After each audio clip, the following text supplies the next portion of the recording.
Tomada de decisão e implementação de decisão.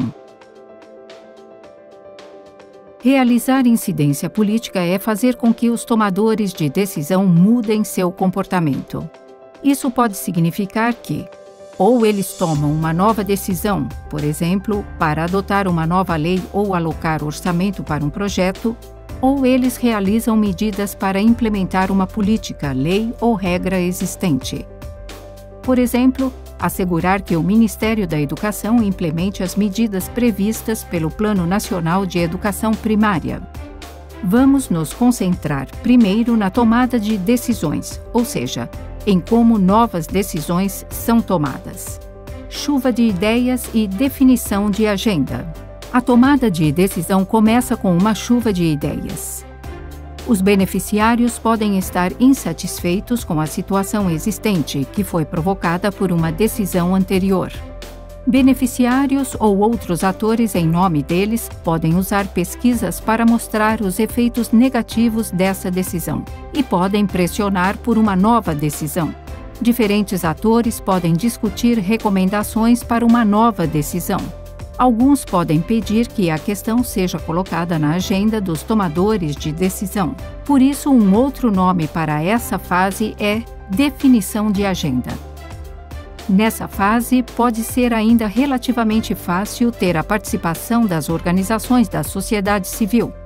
A etapa seguinte é a fase de formulação, quando um rascunho da decisão é colocado no papel. Pode ser uma nova lei, uma política pública ou uma decisão de alocar recursos para atender uma necessidade da comunidade. Muitas vezes, um grupo pequeno escreve esse primeiro rascunho da decisão. Esse grupo é geralmente formado por alguns tomadores de decisão que recebem conselhos de especialistas. A participação das organizações ainda é possível, mas muitas vezes é necessário ser convidado a participar.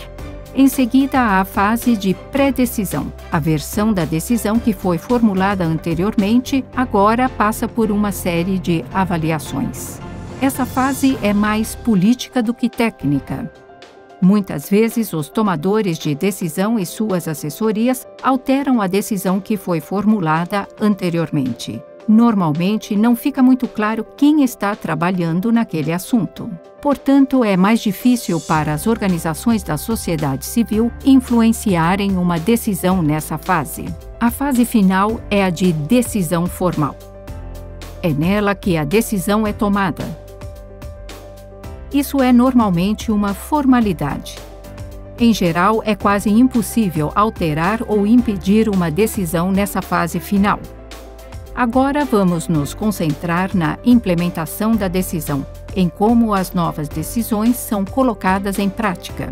Quando uma política pública existe, ela precisa ser implementada. Se uma decisão positiva para os beneficiários for implementada adequadamente, ela trará as melhorias esperadas para essas pessoas. Mas todos nós sabemos que problemas muitas vezes ocorrem quando boas decisões, boas políticas ou boas leis ou normas não são bem aplicadas, não são implementadas ou não são respaldadas pelos recursos necessários. Como resultado, os beneficiários não ficam satisfeitos. Quando percebemos que uma decisão não é implementada, precisamos descobrir o que está errado, por quê e onde. Assim, a primeira pergunta a se fazer é: qual é o obstáculo? A segunda pergunta a ser feita é: em que nível se encontra o obstáculo?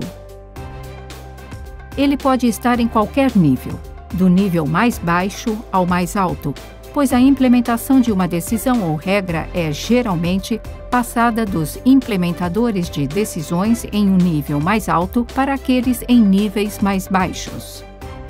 A terceira pergunta a ser feita é: quais são as razões pelas quais a decisão não é implementada nesse nível? Pode haver diferentes razões. Por exemplo, as instruções para a implementação não são claras. Um exemplo: no nível local, pode ser que uma instrução do diretor da escola não seja seguida porque os professores não entendem o que ele escreveu. A nova decisão não está adaptada à situação no nível local. A decisão não é bem conhecida. No nível inferior, por exemplo, pode ser que a Política Nacional de Educação não seja seguida porque as diretorias das escolas distritais não são informadas sobre isso. Não há pessoal qualificado para implementar decisões. Por exemplo, se os hospitais de um país encaminharem pacientes com problemas renais mais complicados para os hospitais municipais, pode ser que, no nível municipal, não haja médicos especialistas suficientes. Não há recursos. No nível mais alto, por exemplo, o governo decreta que toda e qualquer aldeia deve ter uma escola própria, mas não aumenta o orçamento do Estado para a educação. Pode haver muitas outras razões. Algumas razões podem estar em mais de um nível. A quarta pergunta a ser feita é: aonde posso ir para sinalizar ou reclamar que a decisão ou a lei não está sendo bem implementada? Às vezes pode-se ir à pessoa responsável pela implementação, mas que não faz realmente o que deve ser feito. Você poderia perguntar o porquê disso acontecer. Também pode haver a possibilidade de sinalizar o problema para uma pessoa que tem uma posição mais alta. Às vezes existem também mecanismos formais por meio dos quais se pode registrar uma reclamação. Pense, por exemplo, em dispor uma caixa de reclamações em uma empresa ou levantar questões nas reuniões regulares entre os cidadãos e o prefeito. A maior parte do trabalho em incidência política tem a ver com verificar a implementação de políticas e decisões e atuar na sinalização de problemas. Às vezes, reivindicar uma implementação correta das regras e decisões em um nível mais alto de implementação de políticas pode melhorar muito a situação. O essencial é saber que há um papel importante para as organizações locais na incidência política, especialmente se você conseguir trabalhar em conjunto com organizações ou redes mais experientes. Juntos, vocês podem incidir politicamente para influenciar implementadores de decisões e, assim, realmente mudar a situação para os beneficiários.